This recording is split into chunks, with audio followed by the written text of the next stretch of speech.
안녕하세요. 서울에 살고 있는 30대 후반 애청자입니다. 얼마 전 친정을 무시하는 것이 취미였던 시모를 통해 남편에게 통쾌한 복수를 하고 이혼까지 하게 되었는데요. 제 인생에서 역대급 통쾌함을 선사해 주었던 이혼 이야기 한번 들어보실래요?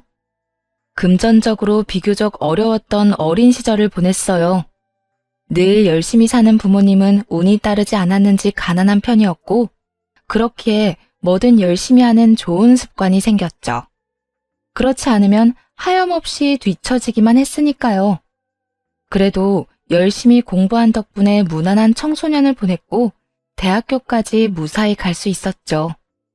장학금을 받지 못했더라면 꿈도 못 꿨을 대학 생활을 무사히 마치고 열심히 노력한 만큼 취업도 바로 할 수 있었어요. 운이 좋았죠. 취업을 하고 나니 여동생이 눈에 들어오더라고요. 저와 같은 길을 따라 걷고 있는 동생이요. 동생은 장학금을 위해 공부만 하기에도 버거울 텐데 틈틈이 아르바이트까지 하고 있었고 그게 항상 눈에 밟혔죠. 그래서 취업을 하고 제대로 된 월급을 받게 된 후에는 여동생이 공부만 집중할 수 있도록 도왔고요. 동생이 우수한 성적으로 동생이 졸업할 무렵 전 결혼을 하게 되었어요. 동생을 도우면서도 조금씩 모은 적금과 한 푼도 쓰지 않고 모아뒀던 상여금으로 혼수 정도는 제 힘으로 해갈 수 있었죠. 남편과 결혼 이야기를 나눌 당시 남편에게 한 가지 부탁한 점이 있었어요. 그건 바로 친정과 여동생에 대해서였는데요. 오빠, 나 결혼하기 전에 할 말이 있어. 어? 뭔데? 오빠 알지? 우리 집 조금 힘든 거. 물론 우리 부모님이나 내 동생이 나한테 도움 구하거나 그런 일은 절대 없을 거야. 그런데 만약에, 아주 만약에 부모님이나 동생한테 곤란한 일이 생기고 만약 내가 도와줄 수 있는 입장이라면 난 도움을 주고 싶어. 내가 오빠랑 가정을 이뤘다고 해도 말이야.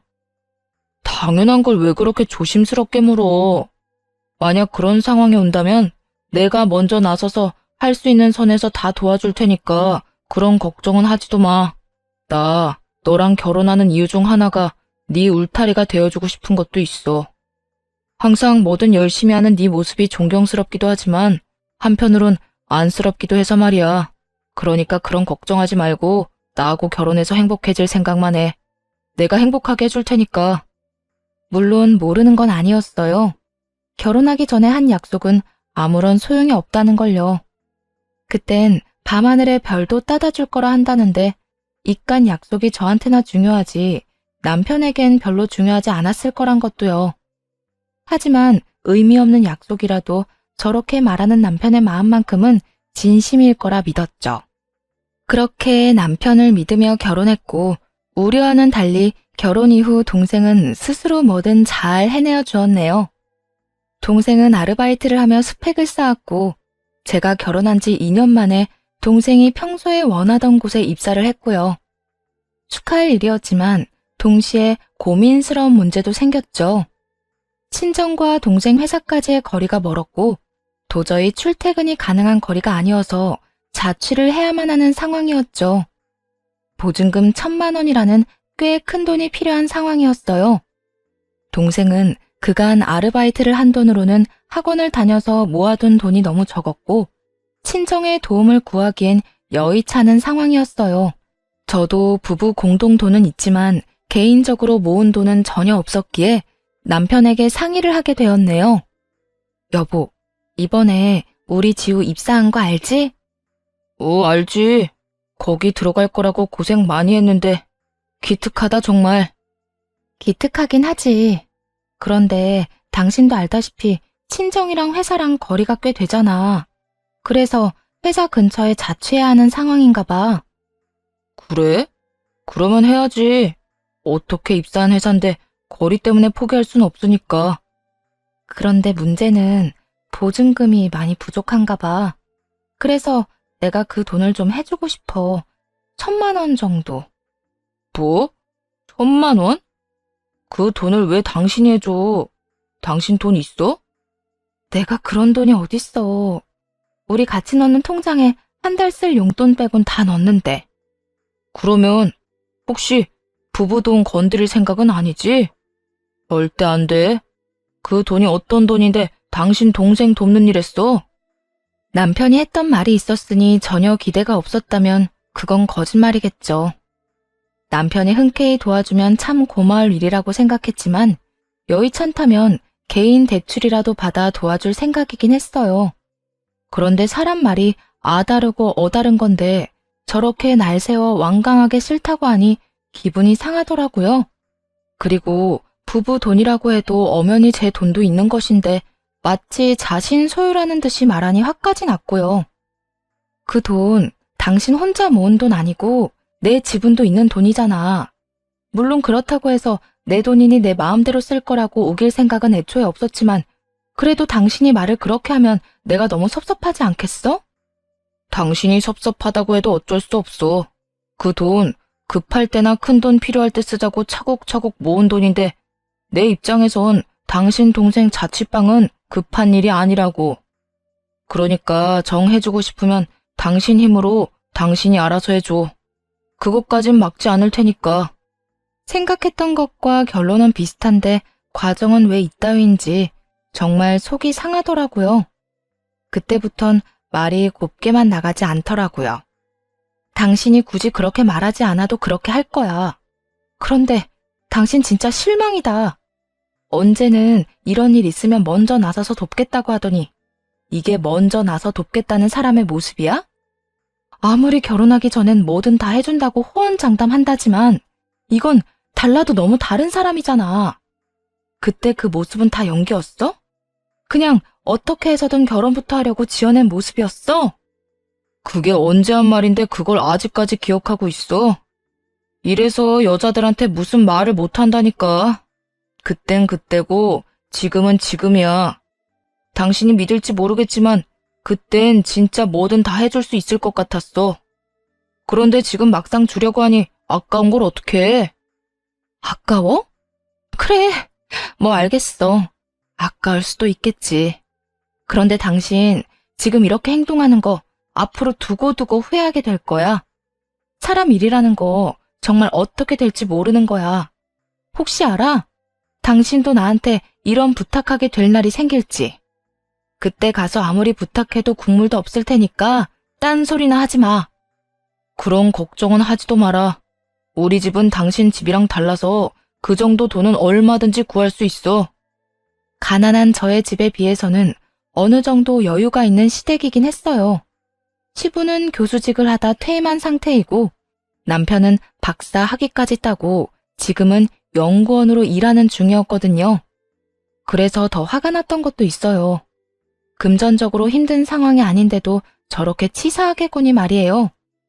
남편은 제 말에 콧방귀를 뀌며 절대 그런 일 없을 거라고 했지만 한 치 앞도 모르는 것이 사람 일이란 말을 떠올리며 두고 보자고 생각했어요.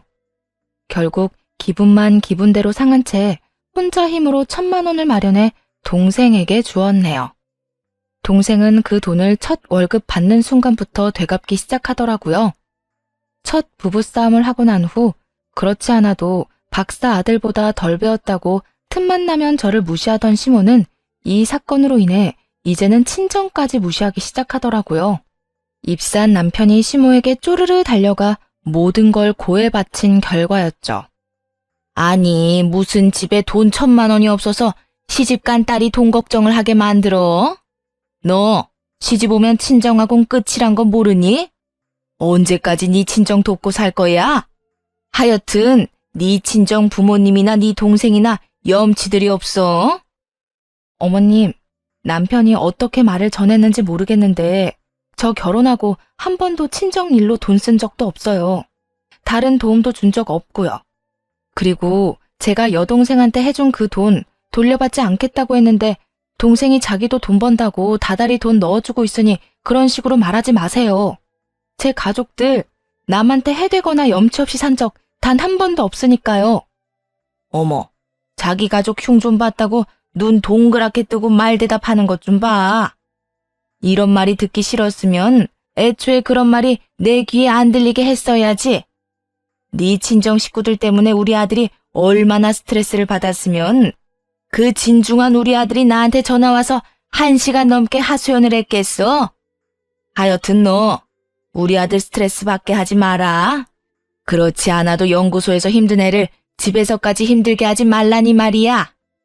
다른 건 몰라도 군소리하지 않고 내조 하나는 잘하겠지 싶어서 결혼 허락했더니 이건 뭐 집도 가난해, 친정에서 치는 사고 수습하느라 내조는커녕 내 아들 스트레스만 주고 진작 내가 반대해야 했어. 그러게요. 저도 남편이나 시댁이나 이딴 인성인 것 같았으면 그때 남편이 결혼하자고 울고불고 매달리든 말든 그냥 결혼까진 안 했을 텐데요. 처음으로 어머님이랑 저랑 마음이 통했네요. 뭐야? 너 내 아들이 뭐가 부족해서 너한테 매달렸단 거야? 그리고 인성? 대학밖에 못 나온 주제에 어디 감히 내 박사 아들한테 인성을 논해? 박사면 뭐하나요? 자기가 뱉은 말도 못 지키는데. 어쨌든 여동생 일로 전 시댁이나 남편한테 미안한 마음 전혀 없으니까 괜히 여기까지 오셔서 트집 잡지 마세요. 평소엔 네 어머님하고 대답만 하던 제가 이렇게 따지고 드니 시모도 적잖게 당황한 모양이더라고요. 얼굴까지 붉히며 집으로 돌아가 버렸으니까요. 시모와 그렇게 다퉜단 이야기는 남편의 귀에도 들어갔고 그래서인지 남편은 더욱 찬바람이 불기 시작했어요. 저도 이미 마음이 상할 대로 상한 뒤라 대수롭지 않게 생각했죠. 그런데 어느 날부터 남편이 저만 보면 싱긋싱긋 웃으며 다가오더니 어느 날은 회사 앞까지 찾아와 기다리더라고요.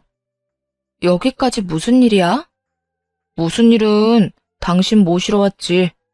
퇴근할 때 버스에 사람 많아서 힘들다고 했었잖아. 오늘따라 그 말이 생각나서 일찍 끝내고 데리러 왔어. 웬일이래? 힘들다고 그렇게 말할 땐 들은 척도 안 하더니. 너무 속상해서 가만히 있었을 뿐이지 다 듣고 있었거든. 우리 오랜만에 외식하고 들어갈까? 들어가서 저녁 준비하기 힘들 거 아니야. 마음대로 해. 난 상관없으니까. 당신 아직도 화났어? 그러지 말고 풀어. 나도 그렇고 엄마도 그렇고 당신한테 미안해하고 있어. 그땐 우리가 조금 심했어. 그렇게까지 말할 건 없었는데. 나도 그땐 좀 예민해져 있어서 말이 좀 심하게 나갔어. 앞으로는 조심할게. 그러니까 화 좀 풀어. 이미 실망감이 너무 컸던 터라 이런 말도 크게 와닿진 않더라고요. 그저 갑자기 변해버린 남편의 행동이 의아할 뿐이었죠. 그리고 그 의문은 일주일도 되지 않아 풀리게 되었습니다. 여보, 바빠? 이야기 좀 할 수 있어? 말해. 왜? 무슨 일 있어? 큰일은 아니고 우리 엄마 급하게 수술이 필요한 상황인가 봐.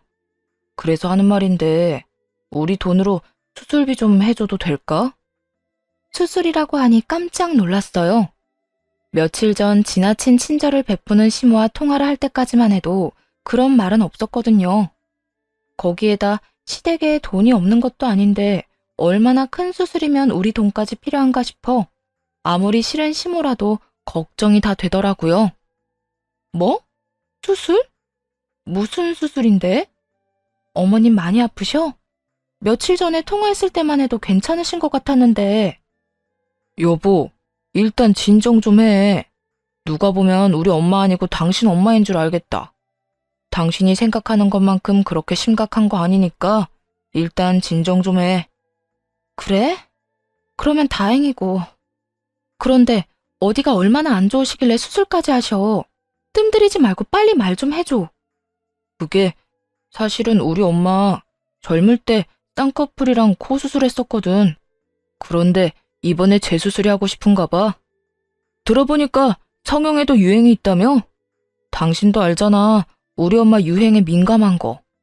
그래서 이번에 병원 가서 견적 좀 받고 왔는데 재수술이라 금액이 많이 나온다고 나한테 돈 좀 달라고 하시네.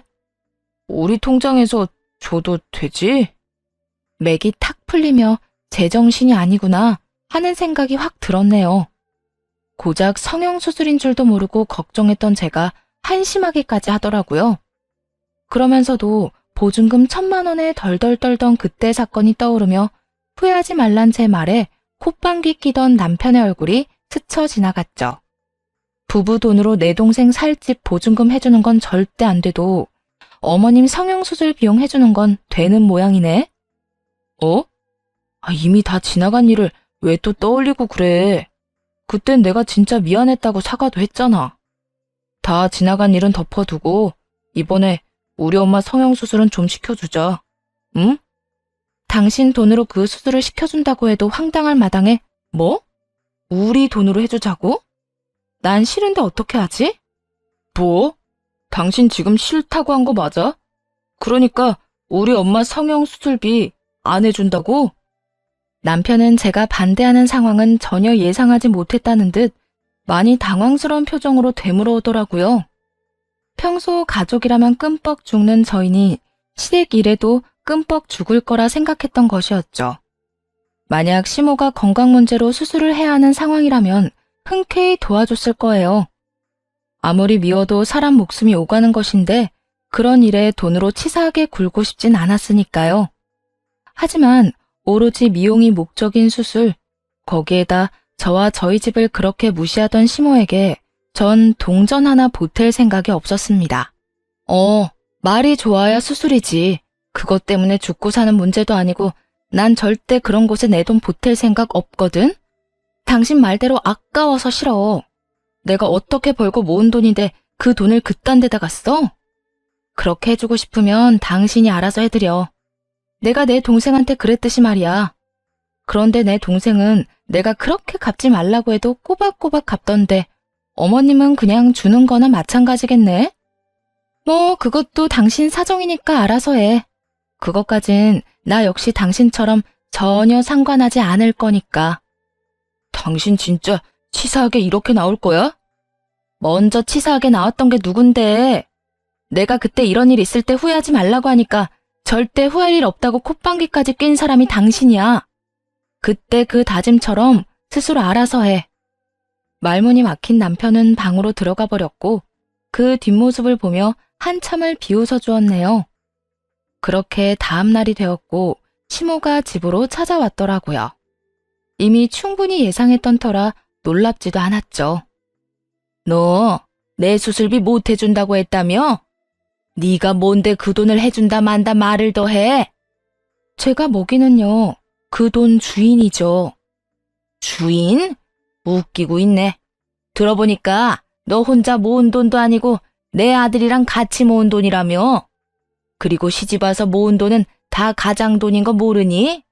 네가 언제 얼마를 보탰는지는 몰라도 다 내 아들 돈이니 넌 상관하지 마.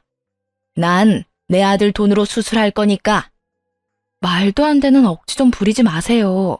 그리고 평소에 저한테 그렇게 집안 자랑을 하더니 어떻게 된 집안이길래 그 돈도 없어서 자식 돈까지 탐내세요? 자랑하는 것만큼 대단하진 않은가 봐요. 어디서 많이 들어본 말 같지 않나요? 네, 저는 시모가 친정을 무시하며 했던 그 말을 그대로 시모에게 돌려줬죠. 평소 무시하던 저에게 그런 말을 들으니 자존심이 상할 대로 상한 시모는 난동을 피우기 시작하더라고요. 이 미친 것이 뭐가 어째? 내 아들 돈 내가 좀 쓰겠다는데 그게 뭐가 자식 돈을 탐내는 거야? 난 거저 준다는 돈 좀 받아 가겠다는 것뿐이야. 그리고 자식이 부모한테 효도하는 건 당연한 도리라고. 그런데 네가 내 아들 돈을 못 쓰게 막아? 네가 나한테 이런 모욕감을 줘? 어디서 집도 가난해서 대학밖에 못 나온 것이 우리 집안을 무시해? 자식 돈 가져다 쓰는 것 자체가 탐낸다는 뜻이에요. 그리고 매번 대학밖에 하는데 그러는 어머님은 대학교 구경은 해보고 그런 말을 하는 거예요. 남편한테 듣기론 어머님이 대조를 무시할 만큼 많이 배운 건 아니던데 왜 매번 그딴 식으로 말하는지 저로선 정말 이해가 안 돼서요. 교수님은 아버님이었고 박사는 어머님 아들인데 왜 어머님이 저를 그렇게 무시하세요? 어머님이 이런 식이니까 저도 어머님을 무시하는 것뿐이에요. 오는 게 이따위인데 제가 대접까지 해드릴 수는 없는 노릇이잖아요. 그러니까 대접받고 싶으면 대접받을 만한 행동을 좀 하세요. 너 진짜 오늘 나한테 혼 좀 나볼래? 내가 네 무릎까지 꿇려놓고 눈물 콧물 다 빼놔야 그 입을 다물지? 할 수 있으면 해보세요.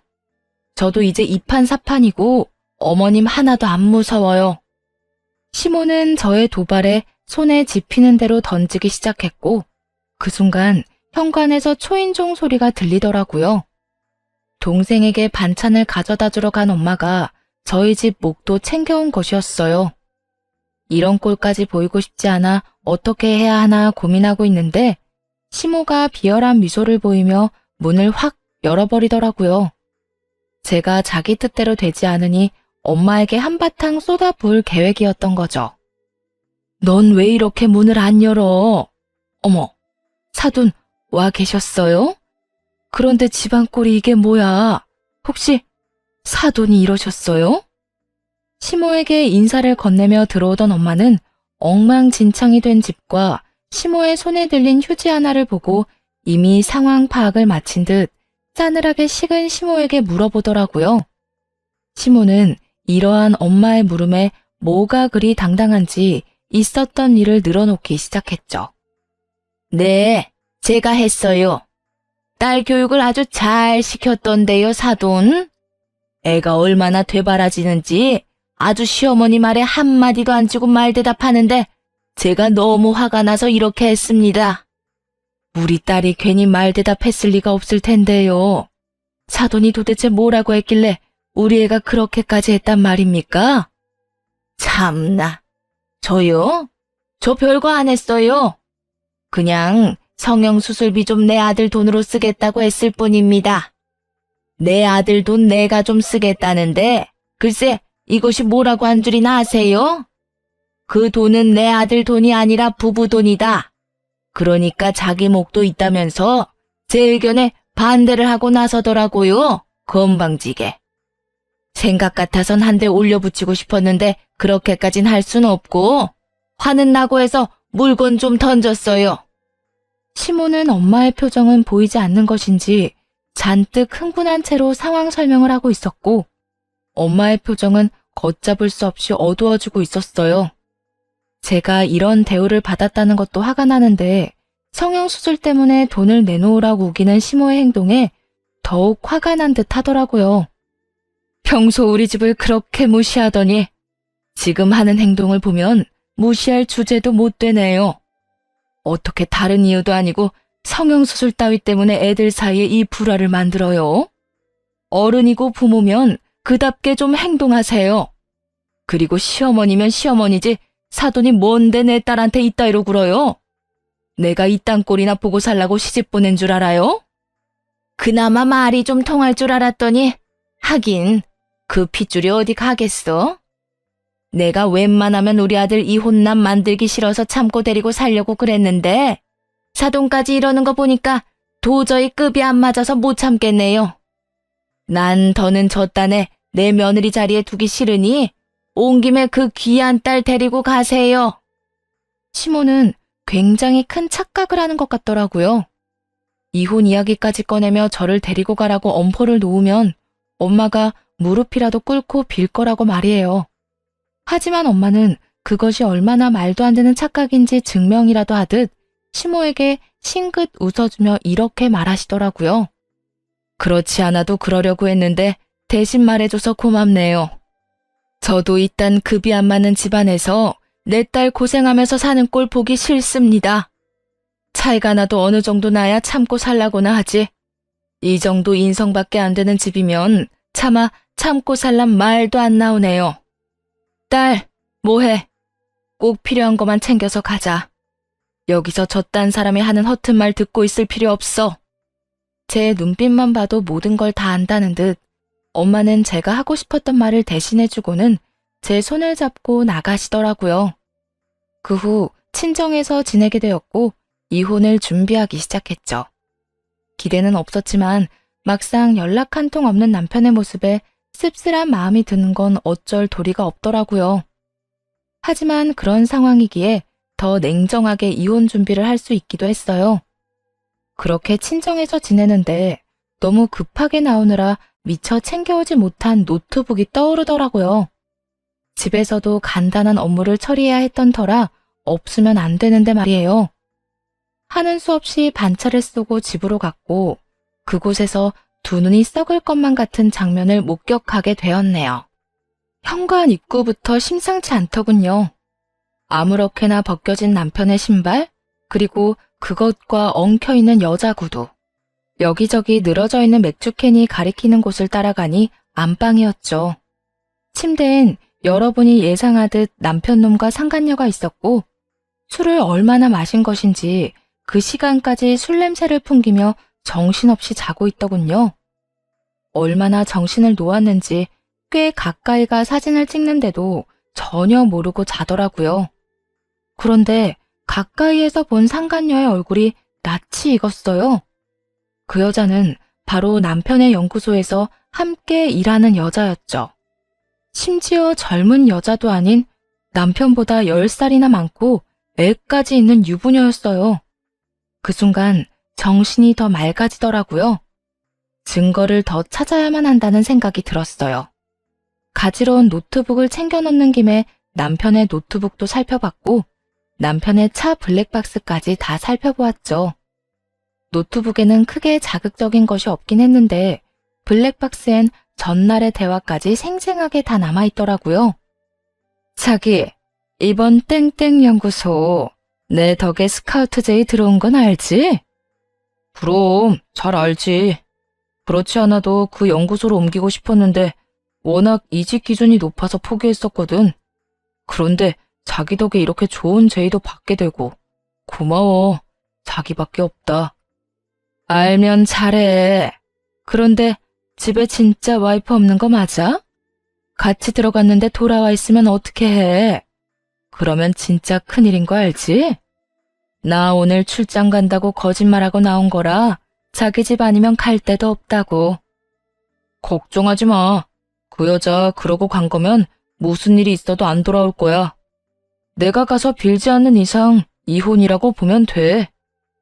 이혼? 그래서 자기는 이혼할 거야? 거의 이혼 쪽으로 기울긴 했는데 아직 고민 중. 집안도 그렇고 스펙도 그렇고 한참 부족하긴 한데 그런 만큼 단순해서 데리고 살기는 편했거든. 그런데 그놈의 친정이 문제야. 왜? 친정에서 많이 도와달라고 그래? 그런 건 아닌데 앞으로 많이 도와달라고 할지 어떻게 알아? 하여튼 이번 기회에 그 콧대 확 눌러주고 데리고 더 살아보든 아니면 이혼 확 해버리고 자기랑 이렇게 마음껏 연애하면서 살든 고민해봐야지. 어쨌든 나는 계속 만나겠다는 뜻이네? 당연하지. 자기가 유부녀만 아니었으면 그딴 여자랑은 바로 이혼하고 자기랑 살았을 거야. 이렇게 고민도 안 하고 말이야. 정말? 그 말 진심이야? 당연히 진심이지. 가정에선 그따위로 굴던 남편놈은 사회에선 좋은 연구소의 스카우트 제의를 받은 상황이었고 거기에는 10살이나 많고 애 딸린 상간녀의 조력이 있었더라고요. 모든 것을 확인하고 화도 나지 않았어요. 배신감? 그런 사치스러운 감정도 느껴지지 않더라고요. 그저 어떻게 해야 저 두 연놈에게 제대로 복수할 수 있을까 하는 생각뿐이었죠. 그렇게 고민 끝에 계획한 복수의 시작은 시모였습니다. 우선 시모에게 두 사람의 불륜 현장을 찍은 사진과 함께 상간녀가 어떤 여자인지 상세히 설명해 문자로 보냈어요. 문자를 보낸 지 5분도 되지 않아 잔뜩 흥분한 시모에게 연락이 오더라고요. 이게 다 뭐니? 내 아들이랑 같이 있는 이 여자 유부녀란 말이 사실이야? 네, 같은 연구소에서 일하는 여자예요. 10살 많고 애도 있는 유부녀예요. 보니까 남편이 저 늙은 여우한테 완전히 홀린 것 같은데 상대가 상대인 만큼 어머님도 꼭 아셔야 할 것 같아서 알려드렸어요. 어머님이 어떻게 키운 아들인데 저런 여자한테 뺏겨선 안 되잖아요. 네가 오랜만에 맞는 말을 다 하는구나. 내가 어떻게 키운 내 아들인데 감히 저딴 물건이 넘봐? 내가 가만둘 줄 알아? 그러니까요. 남편이랑 같은 연구실에 있는 여자니까 찾아가면 바로 찾으실 수 있을 거예요. 하루라도 빨리 찾아가서 본때를 보여줘야 하지 않겠어요? 이런 일은 미루면 미룰수록 골치 아프다고요. 혹시나 저러다 임신이라도 하면 저야 이혼하면 그만이지만 어머님은 꼼짝없이 아들 뺏기는 건데 그건 정말 말도 안 되잖아요. 뭐 임신? 당연히 그건 안 되고 말고. 일단 알겠다. 끊어. 조금 긁어줬을 뿐인데 시모는 예상대로 눈이 확 돌아버려선 남편의 연구소로 찾아갔고 전 그런 상황을 구경하기 위해 연구소로 향했죠. 연구소에 도착하니 시모는 상간녀의 머리채를 잡아 뜯고 있더라고요. 남편은 그런 시모를 말리느라 정신이 없었고요. 시모의 난동으로 스카우트는커녕 연구소에서도 잘리게 생겼으니 애가 탁했죠. 이 미친 거사! 유부녀의 애까지 딸린 주제에 감히 내 아들한테 꼬리를 쳐? 내 아들이 어떤 아들인데? 우리 집안이 어떤 집안인데 감히 너 따위가 그 더러운 몸을 누구한테 들이밀어? 이거 좀 놓고 말하세요. 아프다고요. 자기야, 자기 엄마 좀 어떻게 해봐. 자기? 이게 그래도 정신 못 차리고 누가 누구 보고 자기래? 너 오늘 내가 무릎 꿇고 싹싹 빌 때까지 괴롭혀줄 테니까 각오해. 아이씨, 진짜 이 아줌마가 미쳤나? 아줌마 아들이 먼저 나 꼬셨거든요. 이것저것 도와달라고 들러붙은 게 누군데 나한테 이래요? 그렇게 사람 잡고 싶으면 아줌마 아들이나 잡아요. 내 아들이 뭐가 모자라서 너 따위 것한테 도움을 구해? 거짓말을 해도 말이 되는 거짓말을 해야지. 자기, 계속 보고만 있을 거야? 얼른 안 도와줘?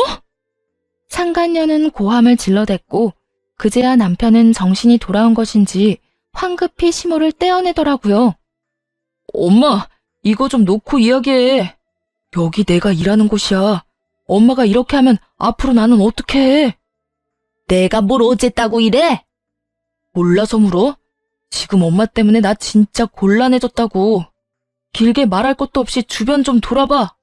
사람들이 다 구경하러 와 있는 것 좀 보라고.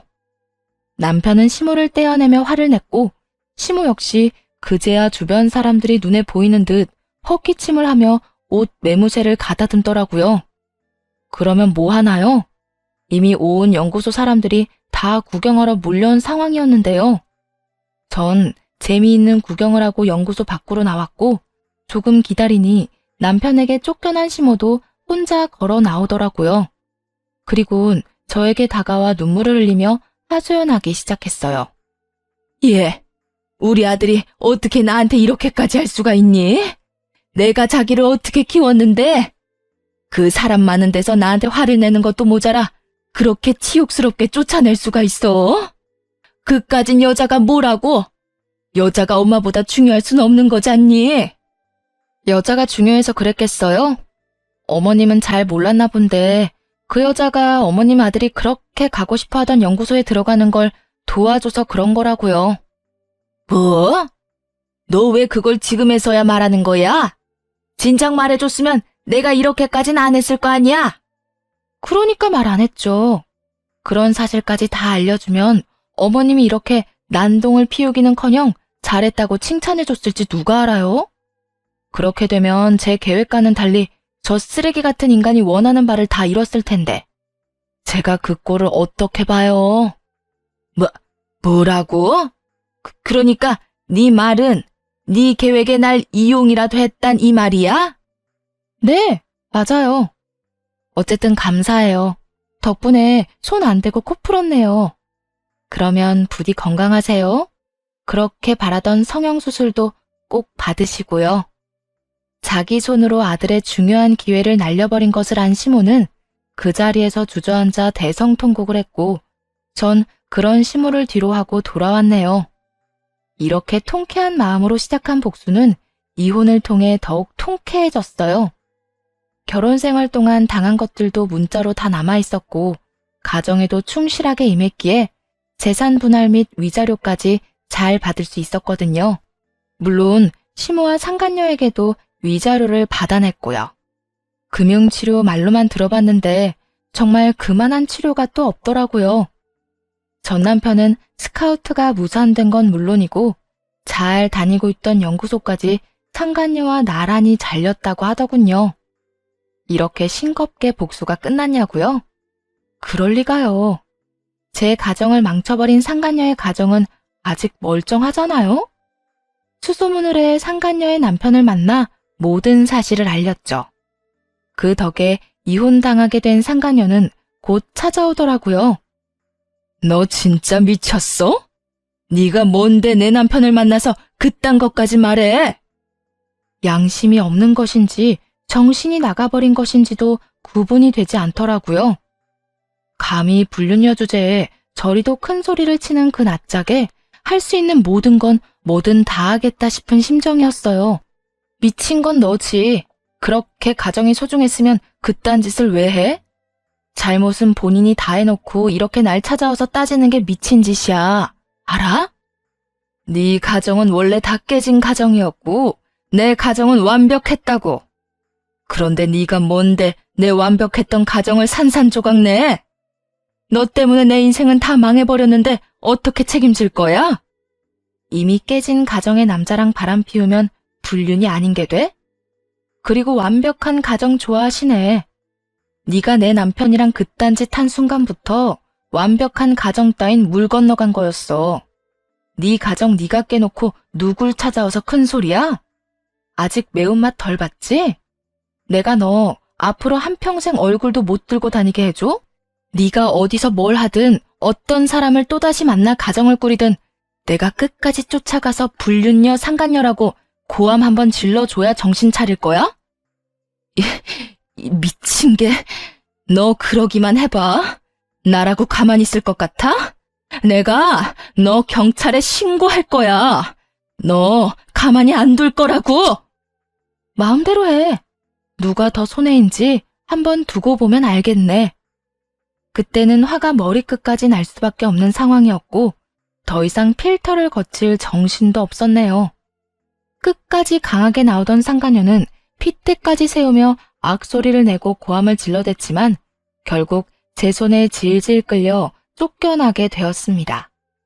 상간녀는 그렇게 이혼을 당했고 전 남편은 상간남 소송까지 걸려 그간 모은 돈은 물론이고 가지고 있던 집까지 처분하여 상황을 간신히 정리했다고 하더군요. 말 그대로 빈털터리 신세가 되어버린 것이었어요. 전 시부는 다른 것도 아닌 유부녀와 바람났다는 사실이 용납이 안 된다며 저에게 연락이 와 몇 번이나 사실을 확인하시더군요. 하지만 대답은 같았죠. 화가 머리끝까지 난 전 시부는 한 푼도 없는 전 남편을 쫓아내버렸다고 합니다. 전 시모는 그런 시부를 설득하다 같이 쫓겨났다고 하고요. 오갈 데가 없어진 두 사람은 다른 곳도 아닌 저희 친정으로 찾아왔더라고요. 뻔뻔하게도 말이에요. 찾아와서 한다는 말은 더욱 뻔뻔했어요. 아가, 그동안 미안했다. 너한테 너무 큰 잘못을 하는 바람에 우리가 이렇게 큰 벌을 받고 있어. 죽고 배고픈데 수중에 돈은 하나도 없고 오갈 데 없단다. 그래서 뭐요? 어쩌라고요? 시모는 무미건조한 대답에 전 남편의 옆구리를 급하게 쿡쿡 찌르더라고요. 전 남편은 전 시모의 사인을 받고서야 입을 떼기 시작했죠. 여보, 내가 진짜 잘못했어. 다른 사람도 아니고 당신 지켜주고 싶다고 했던 내가 당신한테 그런 짓까지 해선 안 되는 거였는데 그땐 정말 내가 미쳤었나 봐. 이렇게 집에서도 쫓겨나고 일도 못하는 신세가 되고 나서야 이런 생각을 하게 된 게 나 스스로도 너무 한심한데 나 진짜 당신밖에 없어. 아직까지도 당신에 대한 마음도 진심이고 말이야. 그러니까 우리 좀 용서하고 받아줘. 왜? 그렇게 무시하더니 정작 가진 게 없어지고 나니 내가 필요해? 있을 때 잘하란 말이 괜히 있는 줄 알아? 한결같을 순 없었어도 믿음은 저버리지 말았어야지. 내 마음은 산산조각 내놓고 이제 와서 진심이라고? 나밖에 없다고? 당신 같으면 그런 당신을 다시 믿고 용서할 수 있겠어?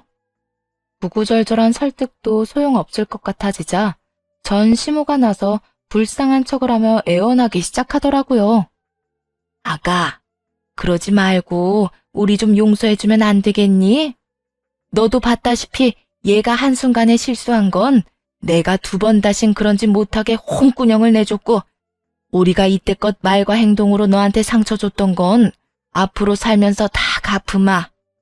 지금 우리 모양새 때문에 우리가 너한테 빌붙으러 왔다고 오해할 만한 상황인 거 충분히 이해한다.